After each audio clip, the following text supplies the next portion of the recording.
Hello students. तो आज जो हम डिस्कस करेंगे वो फैराडे लॉ ऑफ इलेक्ट्रोलिसिस हम शुरू करेंगे। और इस फैराडे लॉ ऑफ इलेक्ट्रोलिसिस से पहले मैं आपको एक और टॉपिक बताऊंगा कि इलेक्ट्रोलिसिस होता क्या है। ये भी आपका 12th क्लास में एग्जाम में आया हुआ है। कुछ रिएक्शन दे दी, जैसे आपको कह दिया कि भाई सल्फ्यूरिक एसिड आपको गिवन है, आप इसकी इलेक्ट्रोलिसिस कीजिए, वाटर की प्रेजेंस में इलेक्ट्रोलिसिस कीजिए और बताइए इसमें कैथोड एनोड पे क्या प्रोडक्ट निकलेंगे। सीबीएसई ने एक बार ये क्वेश्चन पूछा था इस तरह का, तो ये क्वेश्चन आ जाते हैं। तो फिलहाल ये भी मैं आपको बताऊंगा, लेकिन फैराडे लॉ ऑफ इलेक्ट्रोलिसिस कितने होते हैं? एक तो होता है आपका फर्स्ट लॉ और दूसरा होता है आपका सेकंड लॉ। एक क्या है फर्स्ट लॉ एंड सेकंड क्या है student? Second law of electrolysis. ये दो हैं, बहुत इंपॉर्टेंट है और एग्जाम में इनसे रिलेटेड क्वेश्चन आता ही आता है। इनका एक मैं दोनों को कंबाइन करके एक मास्टर फॉर्मूला भी बता दूंगा जिससे रिलेटेड आपके सारे क्वेश्चंस हो जाएंगे। तो इसको करने से पहले पहले हम ये पढ़ लेते हैं कि भाई ये इलेक्ट्रोलिसिस होता क्या है। इलेक्ट्रोलिसिस होता क्या है?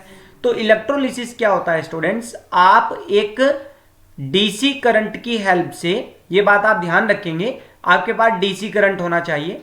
डीसी करंट की हेल्प से किसी केमिकल का ब्रेक डाउन करते हैं, या मैं ये कहूं कि उसकी इलेक्ट्रोलिसिस करते हैं तो ज्यादा बेटर होगा ये चीज कहना। तो मैं आपको एग्जांपल दे देता हूं, उसके लिए आप समझिए कि मैं यहां पर प्योर NaCl ले लेता हूं। आप इस बात को ध्यान से समझिए, मैं प्योर NaCl ले रहा हूं और आप कह सकते हैं कि मैं मोल्टन NaCl ले रहा हूं। पिघला हुआ मेरे पास NaCl है स्टूडेंट्स। थोड़ा सा आप इस बात को समझ लें कि मोल्टन NaCl है, मेरे पास एक्वस NaCl नहीं है, नहीं तो फिर आप इसमें गड़बड़ कर लेंगे। ठीक है, तो अब आप मुझे एक बात बताइए, जो ये वाला पोल होता है आपको नहीं दिख रहा होगा, मैं ब्लैक कलर ले लेता हूं फिर आपको इजीली विजिबल हो जाएगा। तो जो ये आपका ये वाला पोल होता है, बैटरी का जो छोटा टर्मिनल होता है, इसको हम क्या बोलते हैं? कैथोड बोलते हैं स्टूडेंट्स। ठीक है, और जो बैटरी का बड़ा टर्मिनल है उसको क्या बोलते हैं? एनोड बोलते हैं, और एनोड जो होता है हमारा पॉजिटिव होता है। तो मोल्टन NaCl क्या करेगा? ये आपका ब्रेक डाउन हो जाएगा इसका Na पॉजिटिव और Cl नेगेटिव में। कब? जब आपने इस पे करंट पास किया है, आपने इसको कौन सा करंट दिया है? डीसी करंट दिया है। ठीक है ना? तो क्या होगा इससे? जो ये आयंस निकले हैं, मैं आपको बता देता हूं दोबारा से कि कैथोड पर जो आपका होगा वो रिडक्शन होता है। कैथोड वाले पोल पर आपका क्या होगा स्टूडेंट्स? रिडक्शन होगा, और एनोड वाले पोल पर आपका क्या होगा? ऑक्सीडेशन होगा। हालांकि कुछ स्टूडेंट्स कंफ्यूज हो सकते हैं कि जी इलेक्ट्रोकेमिकल सेल जब मैंने पढ़ाए थे तो उसमें एनोड पे नेगेटिव चार्ज क्यों लिया था? क्योंकि वो इलेक्ट्रॉन सोर्स का काम कर रहा था। ये आपका इलेक्ट्रोलिटिक सेल है। इलेक्ट्रोलिटिक मतलब इलेक्ट्रिसिटी की हेल्प से आप किसी केमिकल को तोड़ेंगे और नया केमिकल बनाएंगे। तो स्टूडेंट्स देखिए यहां पर मैंने क्या बताया, एनोड पर आपका क्या होगा? ऑक्सीडेशन। नाउ एनोड पर चार्ज कैसा है स्टूडेंट्स? प्लस चार्ज है। तो प्लस चार्ज है तो इसके पास कौन जाएगा? एनायन जाएगा। एनायन जाएगा, और मैंने एनायन भेजना है अब इस एनोड पर, तो एनायन कौन है? क्लोरीन नेगेटिव है। ये क्लोरीन नेगेटिव जाएगा। हालांकि मैं 2 मॉलिक्यूल्स ले लेता हूं NaCl के, so I will get 2 Na positive and 2 Cl negative. तो ये क्या करेगा? अपने इलेक्ट्रॉन लूज करेगा, बिकॉज ऑक्सीडेशन क्या होता है? Loss of electron. तो क्लोरीन गैस बन जाएगी और 2 इलेक्ट्रॉन यहां से निकल जाएंगे। तो ये क्लोरीन जो था वो आपका यहां आया, इसने अपने इलेक्ट्रॉन लूज किए, यानी कि इस वाले पोल पर इलेक्ट्रॉन है, और ये क्लोरीन गैस जो है आपसे, दिस इज Cl2, ये बबल करके यहां से निकल रही है। अब ये इलेक्ट्रॉन जाएंगे यहां पर, इसमें से होते हुए आ जाएंगे यहां पर। अब यहां ये नेगेटिव बन गया क्योंकि इसके पास इलेक्ट्रॉन पहुंच गए, इसलिए मैंने इसको नेगेटिव कहा। यहां आएगा सोडियम, तो रिडक्शन होगा सोडियम का। 2 सोडियम आएंगे क्योंकि यहां 2 बन रहे थे, और ये दोनों इलेक्ट्रॉन को खा जाएंगे and they will produce sodium metal, और सोडियम मेटल जो होगा वो आपका यहां पर इकट्ठा हो जाएगा। अब देखिए ये है क्या? जब आपने करंट पास किया, बच्चों ध्यान से समझेंगे, जब आपने करंट पास किया तो आपको क्या देखने के लिए मिला कि भाई आपके कैथोड पे तो आपको देखने के लिए मिल रहा है सोडियम, पहले नहीं है, फर्स्ट में आपके पास NaCl एक मॉलिक्यूल है, now you are getting element sodium, और आपको एनोड पे देखने के लिए मिल रहा है क्लोरीन गैस। एनोड पे देखने के लिए क्या मिल रहा है? क्लोरीन गैस मिल रही है। तो ये 2 प्रोडक्ट आपके यहां पर बन गए हैं। इस चीज को इलेक्ट्रोलिसिस बोलते हैं। इस चीज को क्या बोलते हैं स्टूडेंट्स? इलेक्ट्रोलिसिस। एक और मैं आपको एग्जांपल दे देता हूं, फिर हम ध्यान से समझेंगे, काफी इंपॉर्टेंट है। अब वो क्या एग्जाम्पल होगा, आप उस चीज को देखिए। चलिए मैं अभी इसको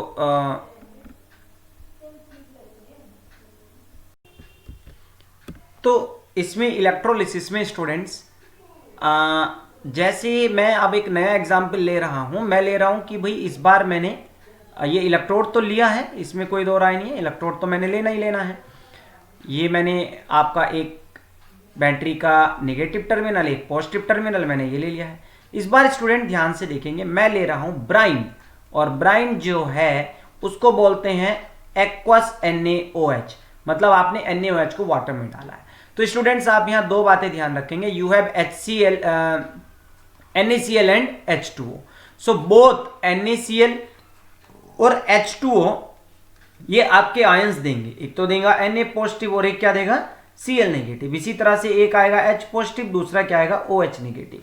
अब जैसे ही आप यहां पर स्टूडेंट्स क्या करेंगे, कैथोड और एनोड की तरफ से क्या पास करेंगे स्टूडेंट्स, आप इलेक्ट्रिक करंट यानी कि डीसी करंट आप जब वहां पर पास करेंगे तो क्या होगा, मैंने आपको बताया कैथोड पर होता है क्या, कैथोड पर क्या होता है रिडक्शन। तो रिडक्शन के लिए कैथोड पर क्योंकि चार्ज नेगेटिव है तो पॉजिटिव आयन आएंगे यहां पर। अब आपके पास दो पॉजिटिव आयन है, हाइड्रोजन और सोडियम, तो कौन जाएगा। तो आपको अगर रिएक्टिविटी सीरीज याद हो तो आपने ये एक सीरीज पढ़ी होगी, मैं हालांकि शॉर्ट में लिख रहा हूं, ये आपने एक सीरीज पढ़ी होगी जिसको मैं इलेक्ट्रोकेमिकल सीरीज बोलता हूं, जिसमें हाइड्रोजन का रिडक्शन पोटेंशियल 0 होता है, इससे ऊपर वालों का नेगेटिव होता है और इससे नीचे वालों का पॉजिटिव होता है। तो आप मुझे एक बात बताइए कि जब ऊपर वालों का नेगेटिव है यानी कि इनके इलेक्ट्रॉन लेने की पावर कम है, ठीक है ना, हाइड्रोजन के कंपेयर, तो ऐसे ही मैं कह रहा हूं सोडियम और हाइड्रोजन में हाइड्रोजन का रिडक्शन पोटेंशियल हाई होने की वजह से हाइड्रोजन आएगा और यहां इलेक्ट्रॉन लेगा और हाइड्रोजन गैस जो होगी वो यहां पर रिलीज होगी। तो ये बात ध्यान रखेंगे आप। एक बार सीबीएसई ने क्वेश्चन भी पूछा, आई थिंक ये सीबीएसई क्वेश्चन पूछ रहा है 2016 या 17 में, एग्जैक्ट मुझे याद नहीं है। वो कह रहा है कि जब हम एक्वस NaCl को इलेक्ट्रोलाइज कर रहे हैं तो कैथोड पर हाइड्रोजन गैस क्यों नहीं मिल रही है, सोडियम क्यों नहीं मिल रहा। अभी मैंने पीछे बताया था ना, वहां सोडियम मिल रहा था, तो आप बताएंगे भाई सोडियम से ज्यादा रिडक्शन पोटेंशियल तो हाइड्रोजन का है। ऐसे ही क्लोरीन और OH में क्लोरीन का ऑक्सीडेशन पोटेंशियल हाई है, तो यहां पर क्या आएगा, क्लोरीन आएगा, ये अपने इलेक्ट्रॉन लूज करेगा और Cl2 गैस प्रोड्यूस करेगा। हालांकि फिर Na और OH आपस में मिलकर NaOH बना लेते हैं, कोई ऑप्शन नहीं बनता। तो ये मोटे मोटे तौर पर मैंने आपको इलेक्ट्रोलिसिस के बारे में स्टूडेंट्स आपको बता दिया है। अब मैं आपको फर्स्ट लॉ ऑफ फैराडे क्या है, फर्स्ट लॉ ऑफ फैराडे ये मैं आपको बता रहा हूं, आपने इसको ध्यान से समझना है। देखिए स्टूडेंट्स, प्रीवियस स्लाइड में आप देखिए, मैंने जब करंट पास किया तो यहां पर आपकी कौन सी गैस निकल रही है, हाइड्रोजन गैस निकल रही है, या यहां पर आपकी क्लोरीन गैस निकल रही है। मीन अमाउंट जो है किसकी, अमाउंट ऑफ प्रोडक्ट, जो आपका प्रोडक्ट बन रहा है किस पे बन रहा है, वो चाहे तो किस पे बने, कैथोड पे बने, या वो किस पे बने, आप एनोड पर बने, ठीक है ना, वो किस चीज पर डिपेंड करेगा, ये ही फर्स्ट लॉ ऑफ फैराडे बताता है। Will depend on quantity of charge, मतलब अगर आप ये करंट ही ना लगाते, आप बच्चों अगर ये वाला आप ये क्वांटिटी ऑफ चार्ज ही ना देते, मैं क्यू से लिख लेता हूं, तो आपके हाइड्रोजन और क्लोरीन गैस निकलेगी ही नहीं, ठीक है ना। तो आपने कंक्लूजन क्या निकाला कि किसी इलेक्ट्रोलाइट की जो अमाउंट डिपॉजिट हो रही है, this is amount of product will depend on quantity of charge, it will depend on quantity of charge. तो अगर मैं स्टूडेंट इसको एक रिप्लेस कर लेता हूं एक कांस्टेंट से, इस कांस्टेंट को मैं कहता हूं इलेक्ट्रोकेमिकल इक्विवेलेंट, क्या बोलूंगा मैं इसको, इलेक्ट्रोकेमिकल इक्विवेलेंट। अब इलेक्ट्रोकेमिकल इक्विवेलेंट क्या है, इट इज द, देखो अगर मुझे Z को डिफाइन करना होगा तो मैं क्या कहूंगा कि Z एक्चुअल में क्या है, W ही है, मतलब it is the amount of electrolyte, amount of product भी कह सकते हो आप, फॉर्म्ड, कहां पर फॉर्म्ड हो रहा है, एट कैथोड पर हो सकता है वो, या कहां बन सकता है, एनोड पर फॉर्म हो सकता है। कब, जब when charge of 1 coulomb is passed through the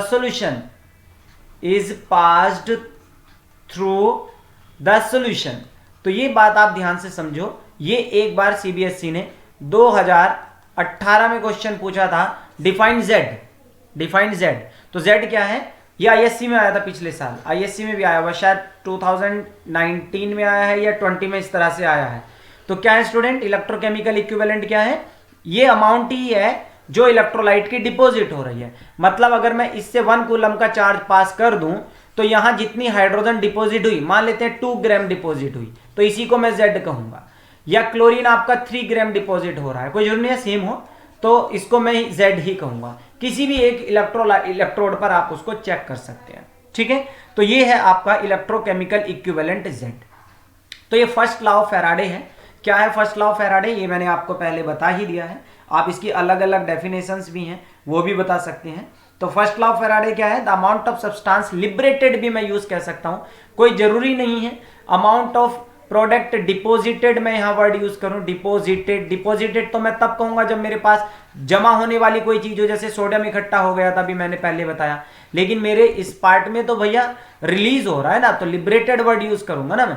तो अमाउंट ऑफ सब्सटेंस डिपोजिटेड और लिबरेटेड एट कैथोड और anode during electrolysis is directly proportional to the student what is directly proportional to the quantity of electricity pass through the solution. Quantity of electricity, और quantity of electricity आपको पता है वो charge होता है, ठीक है ना। तो ये हो गया। अब इसी फॉर्मूले को मैं स्टूडेंट्स आगे क्या कह सकता हूं, मैं कह रहा हूं कि W मेरा Z इंटू क्यू है। तो चार्ज को आपने पता ही होगा वो क्या होता है। चार्ज की जगह मैं क्या यूज कर सकता हूं, जल्दी बताओ। चार्ज की जगह मैं यूज कर सकता हूं current into time, current into time, मतलब एम्पियर में मैं ये ले रहा हूं। तो W is equal to Z into I किस में होगा, आपका एम्पियर में होगा। और टाइम जो लेना है, you will keep in mind बच्चों, वेरी वेरी इंपॉर्टेंट, सेकंड में लेंगे आप। ये किस में लेंगे आप, सेकंड में लेंगे। तो एक और डेफिनेशन बन गई जेड की, इलेक्ट्रोकेमिकल इक्विवेलेंट की। इलेक्ट्रोकेमिकल इक्विवेलेंट कैथोड एनोड पे जो अमाउंट डिपॉजिट हो रही है वही है जब आप 1 एम्पियर का करंट पास करेंगे, कितनी सेकंड के लिए, 1 सेकंड के लिए। एक डेफिनेशन स्टूडेंट्स आपकी ये भी बन जाती है, ये कहलाता है आपका first law of electrolysis, Faraday first law of electrolysis. अब हम स्टूडेंट्स बात करेंगे, इस पे मैं दोबारा भी आऊंगा फर्स्ट लॉ ऑफ फैराडे पर, उसके बाद मैं बात करूंगा second law of Faraday, second law of Faraday. और ये फैराडे के कौन सा नियम है भाई, इलेक्ट्रोलिसिस वाला। कभी आप फिजिक्स में चले जाएं और वहां ढूंढ रहे हो कि भाई फिजिक्स में तो ऐसा कोई इलेक्ट्रोलाइट वगैरह के बारे में नहीं बताया हुआ है। तो देखो इसको मैं कैसे कहूंगा, मैं मान लेता हूं 2-3 सेल जो हैं या 2 ही सेल हैं वो मैं सीरीज में ले लेता हूं। मतलब एक को तो मैंने कनेक्ट कर दिया बैटरी के नेगेटिव पोल से। अब जब पॉजिटिव पोल से कनेक्ट करने का टाइम आ रहा है तो मैंने इनको क्या कर लिया, पहले तो इन इलेक्ट्रोड को सीरीज में कनेक्ट कर लिया। और ये मुझे उम्मीद है आपको समझ में आ गया होगा, सीरीज ही ये होती है, ठीक है। तो मैं एक बात मान के चलता हूं कि यहां पर मेरे पास मान लो मैंने HCl ले रखा है और यहां पर मैंने ले रखा है सिल्वर नाइट्रेट, ठीक है ना। मैंने यहां पर क्या ले रखा है, HCl, और दूसरी जगह क्या ले रखा है, सिल्वर नाइट्रेट। मैं मानता हूं कि एनोड पर क्या डिपॉजिट होगी, हाइड्रोजन। इस वाले पे मैं मोटे मोटे तौर पे मान लेता हूं, और इधर जो होगा वो कौन डिपॉजिट होगा, आपका सिल्वर डिपॉजिट होगा। मोटे मोटे तौर पर मैं यहां पर ये मान के चलता हूं, ठीक है। तो अब ये क्या कहेगा, अगर कोई 2 सेल, ध्यान से सुनना सेकंड लॉ ऑफ फैराडे की स्टेटमेंट, अगर कोई 2 सेल या 2 से ज्यादा सेल किस में कनेक्ट है, सीरीज में। किस में कनेक्ट है, सीरीज में कनेक्ट है। और आप जितना करंट यहां पास कर रहे हैं उतना ही करंट आप क्या कर रहे हैं, दूसरे वाले सेल पर पास कर रहे हैं। मतलब when the same quantity of, मैं देखो यहां पर स्टेटमेंट लिख रहा हूं, when the same quantity of current या electricity, when the same quantity of electricity is passed through the solution,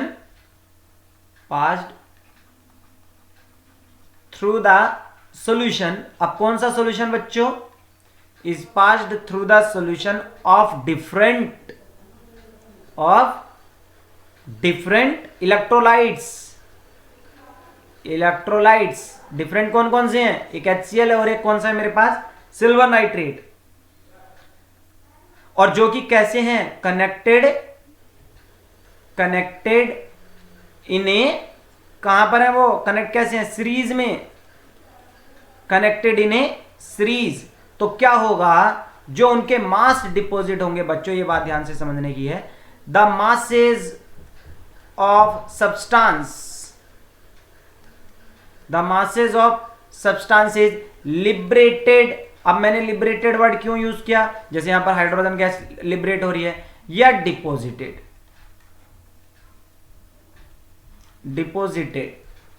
ठीक है ना, डिपॉजिटेड,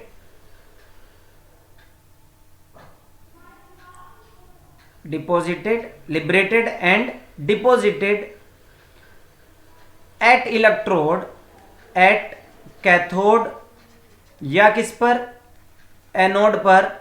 वो किसके प्रोपोर्शनल होंगे, मतलब W जो होगा वो किसके प्रोपोर्शनल होगा बच्चों, वो उनके इक्विवेलेंट वेट के प्रोपोर्शनल होगा। किसके प्रोपोर्शनल होगा, इक्विवेलेंट वेट के, directly proportional to the equivalent weight. तो मैं ऐसे मान लेता हूं, वेट ऑफ हाइड्रोजन डिवाइड किससे कर दूंगा मैं, इसका इक्विवेलेंट वेट ऑफ हाइड्रोजन, ये किसके बराबर होगा, वेट ऑफ सिल्वर, और डिवाइड किससे कर दूंगा मैं, इक्विवेलेंट वेट ऑफ सिल्वर से। ठीक है, तो ये बात आपने ध्यान से समझनी है, ये बहुत इंपॉर्टेंट हो गया। मतलब W1 सॉरी मैंने गलत लिख दिया, मतलब आप W1 अपॉन W2 जो लिखोगे वो E1 अपॉन E2 लिखोगे। मतलब वेट जो है वो किसके इक्वल है, उसके इक्विवेलेंट वेट के। ये जो वेट होगा सिल्वर का, ये किसके इक्वल होगा, कितना जमा होगा, जितना इसका इक्विवेलेंट वेट है। ठीक है ना, तो मान लो इसका 108 होता है इक्विवेलेंट वेट, तो इतनी अमाउंट डिपॉजिट हो जाएगी। हाइड्रोजन का कितना होता है, H2 का आप मुझे बताएंगे, वैसे 2 ही होता है, मैं ही बता देता हूं। ये आपका क्या कहलाएगा, second law of Faraday of electrolysis कहलाएगा। ये बात आपने ध्यान से समझनी है। ठीक है ना, कि जब कोई दो सेल, दोबारा बता देता हूं, दो सेल आपस में सीरीज में कनेक्टेड हो और उन पे सेम क्वांटिटी हम किसकी पास कर रहे हो, इलेक्ट्रिसिटी की पास कर रहे हो, तो डिफरेंट इलेक्ट्रोड पर जो इलेक्ट्रोलाइट जमा होंगे उनकी जो क्वांटिटी जमा होगी, W जो जमा होगा, वो किसके डायरेक्टली प्रोपोर्शनल होगा, वो उनके इक्विवेलेंट वेट के डायरेक्टली प्रोपोर्शनल होगा। किसके प्रोपोर्शनल होगा, इक्विवेलेंट वेट के डायरेक्टली प्रोपोर्शनल होगा। तो अब एक तरह से इसको एक बात और ध्यान रखेंगे, ये बहुत इंपॉर्टेंट बात है कि अगर किसी इलेक्ट्रोलाइट का आपने 1 मोल डिपॉजिट करना है, क्या करना है आपने, 1 मोल डिपॉजिट करना है, सो उसके लिए आपको हिंदी में बिल्कुल लिख रहा हूं, कितना चार्ज चाहिए, कितना चार्ज आपको रिक्वायर्ड है, ये क्वेश्चन भी आपको आ सकता है। जैसे मैं कह दूं कि मेरे पास कॉपर सल्फेट है, कॉपर सल्फेट से मैं कॉपर का 1 मोल डिपॉजिट करना चाहता हूं, तो मुझे कितना चार्ज चाहिए, ये क्वेश्चन समझ लीजिए, ये second law of Faraday law में ही आता है। तो ये बहुत सिंपल सी बात है, 1 मोल को डिपॉजिट करने के लिए हमेशा N इंटू एफ चार्ज चाहिए होता है। ये किसकी वैल्यू है, N इंटू एफ क्या है, चार्ज। F क्या होता है बच्चों, ये आप पहले भी पढ़ के आए हैं, ये होता है, ये क्या होता है, F अगर किसी को कोई बता सके कि F क्या होता है, कमेंट करके। फैराडे कांस्टेंट, ठीक है, और इसका मतलब है charge of 1 mole of electron, charge of 1 mole of electron. तो एक इलेक्ट्रॉन पे चार्ज कितना होता है, 1.6 इंटू 10⁻⁻19 कूलम, और 1 मोल में इलेक्ट्रॉन कितने होते हैं, 6.022 इंटू 10⁻23। तो आपका जो आएगा वो आएगा लगभग 96,500 कूलम। ये 1 फैराडे की वैल्यू है। 1F is equal to how much student, 96,500। 1 faraday is equal to how much, 96,500। तो अब यहां से देखो, कॉपर पे चार्ज है +2, क्योंकि सल्फेट पे -2 होता है, यहां 0 हो गया, तो ये कितने इलेक्ट्रॉन खा रहा है, गेन कर रहा है, 2 इलेक्ट्रॉन। ये N होता है कि कोई कितने इलेक्ट्रॉन गेन कर रहा है। तो यहां पर आंसर आ जाएगा कॉपर के लिए 2F, या आप लिख सकते हो 2 इंटू 96,500 का कूलम अगर आप चार्ज कर दे दो, ठीक है ना, इतना चार्ज दे दो, तो कॉपर का 1 मोल डिपॉजिट हो जाएगा। और आप पुरानी क्लास में पढ़ के आए हैं, क्या पढ़ के आए हैं आपकी, जो 1 मोल होता है, 1 मोल किसी भी इलेक्ट्रोलाइट का, कार्बन है तो वो 12 ग्राम होगा, आपके पास शुगर है, ठीक है ना, तो उसमें उसके मॉलिक्यूलर मास के बराबर होगा। ऑक्सीजन है तो 16 ग्राम होगा, O2 का है तो 32 ग्राम होगा, नाइट्रोजन है तो 14 ग्राम होगा, और N2 है तो 28 ग्राम होगा। वाटर का 1 मोल है तो इसका मतलब वो 16 नहीं 18 ग्राम होगा। 1 मोल का मतलब ये होता है। तो मैं कह रहा हूं कि कॉपर का 1 मोल, तो कॉपर का एटॉमिक मास होता है 63.5। कितना होता है? 63.5। आयरन का 1 मोल डिपॉजिट करना है 56 ग्राम। मुझे सिल्वर का 1 मोल डिपॉजिट करना है 108 ग्राम। मतलब एटॉमिक मास के बराबर क्वांटिटी जो होती है वो 1 मोल में होती है, ये बात ध्यान रखना। ठीक है, 1 मोल का मतलब दोबारा बता दो। चलो अगर मैं कहूं सोडियम का 1 मोल कितना होगा तो आप कह दोगे जी 23 ग्राम। हाइड्रोजन का 1 मोल मतलब जी 1 ग्राम, या H2 की बात करेंगे तो ज्यादा से ज्यादा आप कह दो कितना कह दोगे 2 ग्राम। तो यही बात मैं यहां पर कह रहा हूं कि अगर मुझे 1 मोल डिपॉजिट करना है तो इतने कूलम का चार्ज चाहिए। 1 मोल, 1 मोल का मतलब है कि एटॉमिक मास के बराबर अगर मुझे W जमा करना है तो मुझे N इंटू F चाहिए। तो मैं देखो एक नया फॉर्मूला बना रहा हूं, फिर मैं उस पर न्यूमेरिकल करवाऊंगा। क्या कहा स्टूडेंट्स, दोबारा बताइए कि एटॉमिक मास के बराबर, क्योंकि एटॉमिक मास को ही मैं क्या कहता हूं 1 मोल, एटॉमिक मास को मैं क्या कहता हूं 1 मोल के बराबर अगर मुझे क्वांटिटी जमा करनी है तो मुझे NF चार्ज चाहिए। ठीक है ना, NF चार्ज चाहिए। मतलब आप समझिए NF चार्ज से 1 मोल डिपॉजिट होता है, 1 मोल, या मैं कहूं एटॉमिक मास के बराबर अमाउंट डिपॉजिट होती है, एटॉमिक मास के बराबर अमाउंट डिपॉजिट होती है NF चार्ज से। ठीक है ना, इतना डिपॉजिट होता है। तो मैं कहता हूं मेरे पास Q चार्ज है, उससे कितना डिपॉजिट होगा, तो आप क्या कह देंगे atomic mass upon NF into Q, इतना आपका क्या होगा अमाउंट डिपॉजिट होगी। ये एक मास्टर फॉर्मूला बन गया बच्चों। मास्टर फॉर्मूला मैं कह रहा हूं इसको क्योंकि इससे आप सारे न्यूमेरिकल कर लोगे, बहुत इंपॉर्टेंट है। और Q की जगह आप क्या रख सकते हो, Q की जगह आप क्या रख सकते हैं atomic mass upon N into F। Q की जगह आप रख सकते हो IT, ये मैंने पहले भी आपको बताया था। ठीक है, क्या है, अब मैं कुछ 1-2 आपको क्वेश्चन जनरली बोल के बताता हूं, फिर आप देखेंगे। देखिए जैसे मैं आपको कहता हूं कि calculate the quantity of charge required to deposit 1 mole of silver नहीं लेते हम, जिंक फ्रॉम जिंक नाइट्रेट। 1 मोल हमने डिपॉजिट करना है। तो ये क्वेश्चन है स्टूडेंट्स, और आंसर क्या बताया मैंने कि भैया 1 मोल का मतलब कितना होता है, 1 मोल के लिए कितना चाहिए आपको, फॉर 1 मोल कितना चाहिए आपको N इंटू F चाहिए। तो अब आप देखिए ना कि जिंक नाइट्रेट से आपको क्या डिपॉजिट करना है, जिंक, यानी कि +2 चार्ज है, तो कितने इलेक्ट्रॉन गेन कर रहा है ये 2 इलेक्ट्रॉन गेन कर रहा है। तो आपका आंसर कितना हो गया, वही जो कॉपर सल्फेट वाला था, 2 इंटू F या 2 इंटू 96,500 कूलम का चार्ज आपको चाहिए। दूसरा क्वेश्चन, अगर मैं कहूं कि MnO4 से, ये अच्छा क्वेश्चन है, MnO4 से Mn2 में बदलना है, 1 मोल चाहिए, तो इसके लिए बताइए। तो यहां पर आपको मैग्नीज पे चार्ज निकालना पड़ेगा, मैग्नीज पे क्या करना पड़ेगा, चार्ज निकालना पड़ेगा। 4 ऑक्सीजन है यहां पर, और हर ऑक्सीजन की ऑक्सीडेशन स्टेट -2 होती है। आप ये सब किस में पढ़ के आए हैं, क्लास 11th में पढ़ के आए हैं। कभी यहां समझ में ना आ रहा और कहो जी ये अच्छा नहीं बता रहा, और ये minus charge as it is लिख लेते हैं। तो यहां आ गया आपका +7। तो स्टूडेंट्स इसका मतलब आपका जो कॉपर है, मैग्नीज है, ये +7 से पीड़ित था, लेकिन अब इस पे सिर्फ +2 रह गया। इसका मतलब ये अपना चार्ज जो था, पहले 7 इलेक्ट्रॉन की कमी थी, अब 2 की रह गई, इसका मतलब 5 इलेक्ट्रॉन ये खा गया। ठीक है, तो अब इसके लिए कितना चाहिए, फॉर 1 मोल कितना चाहिए जल्दी से बताइए, N इंटू F। तो कितने इलेक्ट्रॉन ये गेन कर रहा है, 5 इलेक्ट्रॉन ये गेन कर रहा है। तो 5 इंटू F, 5F चाहिए, या आप 5 इंटू 96,500 कूलम भी यहां पर आप कह सकते हो। तो जल्दी से बताओ आपको ये वाली बात समझ में आई कि नहीं आई। चलिए, उम्मीद है ये वाली आपको समझ में आ गई होगी।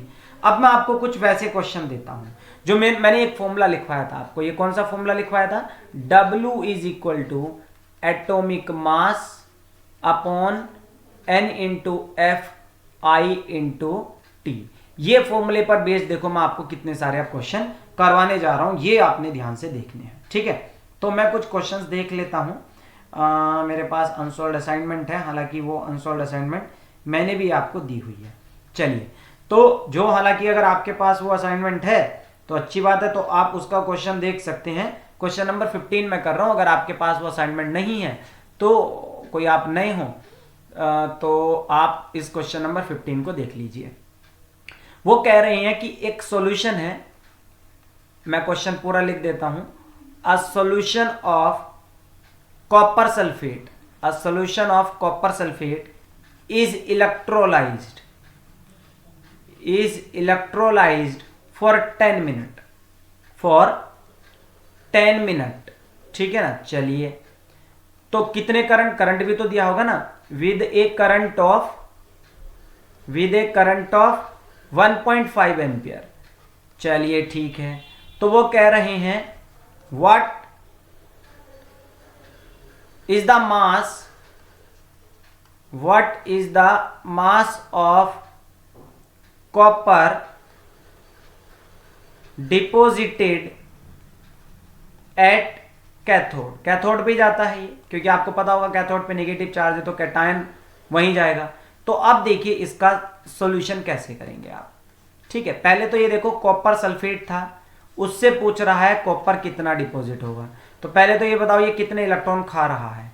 ये 2 इलेक्ट्रॉन खा रहा है, तो ये वैल्यू हमने इस फॉर्मूले में रखनी है। W मैंने निकालना है। कॉपर का एटॉमिक मास हमेशा याद होना चाहिए क्योंकि ओकेजनली पूछा जाता है, ठीक है। और N मैंने आपको बता दिया 2, और फेराडे कांस्टेंट बच्चे को पता चल गई होगी अब 96,500।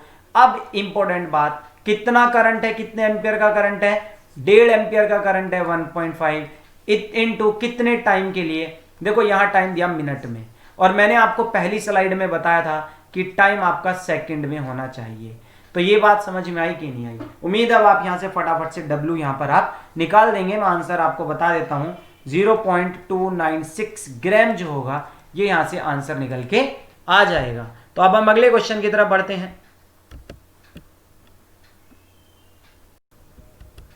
तो अब हम अगले क्वेश्चन की तरफ बढ़ते हैं। ये वाला तो आपको समझ में आ ही गया होगा। तो अगला एक क्वेश्चन क्या है, ध्यान से समझेंगे। अच्छा क्वेश्चन है। मैं मास्टर फॉर्मूला क्यों कह रहा था, मेरे पास जो असाइनमेंट है उसका 17 क्वेश्चन है। कह रहे हैं कि एक सॉल्यूशन है और उसको 15 मिनट के लिए, मैं फॉर्मूला पहले तो बता देता हूं। W इज इक्वल टू क्या था students? Atomic mass upon N into F into I T था। तो अब जो नोटेशन होगी ना, मैं क्वेश्चन पढ़ रहा हूं वो सुन लेंगे आप, फिर जो वैल्यू होगी वो मैं यहां लिख दूंगा। देखिए सुनिए, ए solution of metal salt was electrolysed for 15 minute. तो टी कितना हो गया? 15 मिनट है, तो इसको मैंने सेकंड में बदल दिया, ठीक है। चलिए आगे पढ़ते हैं। With A current of 1.5 ampere, 1.5 ampere का करंट है, इसका मतलब ये क्या है? आई है। The mass of metal deposited was, अब W इस बार दे दिया कि भैया ये तो 0.0000783 किलोग्राम है बच्चों, ये ग्राम में लेना चाहिए, तो इंटू 10⁻³ ग्राम हो जाएगा, ठीक है। अब आगे कह रहे हैं calculate equivalent weight. Very important students, equivalent weight निकालना है। आप कहोगे भैया इस फॉर्मूले में तो इक्विवेलेंट वेट है ही नहीं। बच्चों एक बात बताओ, मैंने आपको बताया था सल्फ्यूरिक एसिड जब टूटता है तो वो 2H पॉजिटिव और SO4 नेगेटिव बनाता है। सल्फ्यूरिक एसिड का मास 98 होता है। अगर इस मैं मास को उसके चार्ज से डिवाइड कर देता हूं तो ये इक्विवेलेंट वेट बनता है, ये मैंने आपको पहले बताया हुआ है। तो ऐसे ही जब मास को चार्ज से डिवाइड कर दिया जाएगा वो इक्विवेलेंट वेट होगा, ये आपका इक्विवेलेंट वेट है। तो ये फॉर्मूला आपका, यानी कि आपको एटॉमिक मास अपॉन N जो है वो निकालने के लिए इसमें कह रहा है। तो बस फटाफट से रीअरेंज कर लीजिए इस फॉर्मूले को। तो एटॉमिक मास अपॉन N किसके इक्वल हो जाएगा? W into F upon I T के इक्वल हो गया कि नहीं हो गया? भाई F यहां भेज दिया मैंने, ठीक है ना, आई टी इसके नीचे ले आया। अब मैं इसको कह रहा हूं इक्विवेलेंट वेट। इक्विवेलेंट वेट जो है आपका वो W into F upon I into T है। अब W आपका कितना है, मैंने जब 10⁻³ से मल्टीप्लाई किया है तो ये 3 यहाँ पॉइंट आ जाएगा, तो यानी कि 0.783 ग्राम। और फेराडे कांस्टेंट बच्चे को याद हो गया 96,500 कूलम। आई जो है वो 1.5 का है और टाइम जो है वो आपका 15 इंटू 60 है। ये उम्मीद आपको ये आंसर समझ में आ गया होगा। आंसर मैं बता देता हूं, 56 आंसर आएगा। ठीक है, अब अगला एक और लास्ट क्वेश्चन मैं आपको बता देता हूं, फिर आपको ये बात समझ में आ जाएगी। हाउ मेनी मोल्स, फॉर्मूला मैं लिख देता हूं फिर से, W is equal to atomic mass upon N into F into I T. ठीक है, तो अगला क्वेश्चन है मेरे पास, क्वेश्चन नंबर 18। अगर आपको असाइनमेंट चाहिए तो मुझे बता सकते हैं। कह रहे हैं how many moles of mercury will be produced. तो ये मोल ही तो होते हैं, हाउ मेनी मोल्स नहीं, सॉरी, मोल्स होते हैं। आपको पता होगा मोल्स निकालने का मैंने फॉर्मूला बताया था, आपको फॉर्मूला बताया मैंने अमाउंट अपॉन एटॉमिक मास। अमाउंट अपॉन एटॉमिक मास जो होता है, ये बच्चों वाली बात है, आप 11th में पढ़ के आए हैं, इसको मोल्स कहते हैं। तो यानी कि W अपॉन एटॉमिक मास मोल्स होगा कि नहीं होगा, W अपॉन एटॉमिक मास मोल्स होगा कि नहीं होगा। यानी कि इस एटॉमिक मास को आप यहां ले आओ, यानी कि W अपॉन एटॉमिक मास इस क्वेश्चन में पूछ रहा है। हाउ मेनी मोल्स जो है वो रिक्वायर्ड है, मैं क्वेश्चन दोबारा पढ़ देता हूं। How many moles of mercury will be produced by electrolysing 1 molar, आपको मरकरी नाइट्रेट दे रखा है, HgNO3 होल ट्वाइस दे रखा है। ठीक है ना, और इससे मरकरी कितना बनेगा, कितने उसके मोल्स बनेंगे वो निकालना है। तो पहले तो आप ये बताओ, ये इलेक्ट्रॉन 2 चार्ज होगा, ये न्यूट्रल में बदल रहा है, यानी कि N आपका हो गया 2। ठीक है, और वो कह रहा है with A current of 2 ampere. ठीक है ना, तो I कितना हो गया 2 एम्पियर। और इस बार टाइम में और मजा कर रहा है, वो कह रहा है 3 आवर। तो भैया पहले तो मिनट में बदला, अब मैंने उसको किस में बदला, सेकंड में बदला। ठीक है, तो अब फटाफट से फॉर्मूला W अपॉन एटॉमिक मास आपको निकालना है। ठीक है, तो क्या हो गया, W upon atomic mass is equal to कितना हो गया, IT upon NF, IT upon NF। ठीक है ना, तो I कितना है, I कितना है 2 एम्पियर का, T कितना है 3 इंटू 60 इंटू 60, और N कितना है, वो 2 इलेक्ट्रॉन खा रहा है ना, ये देखो 2 इलेक्ट्रॉन खा रहा है। और फेराडे कांस्टेंट कितना होता है 96,500। देखो IT अपॉन NF आया इस बार, IT अपॉन NF को क्या कहते हैं, मोल्स। और इधर देखो, चलिए वो अलग ही है। ठीक है, तो ये बात आप ध्यान रखेंगे। ठीक है, क्लियर हो गई ये वाली बात, हाँ ओके। तो ये था हमारा किसके बारे में, इसका मैं आंसर बता देता हूं। जब आप यहां पर ये वैल्यू सॉल्व करेंगे तो आपका आंसर आ जाएगा 0.112 मोल्स। तो उम्मीद है आपको first law of Faraday and second law of Faraday जो है वो समझ में आ गए होंगे। Thank you.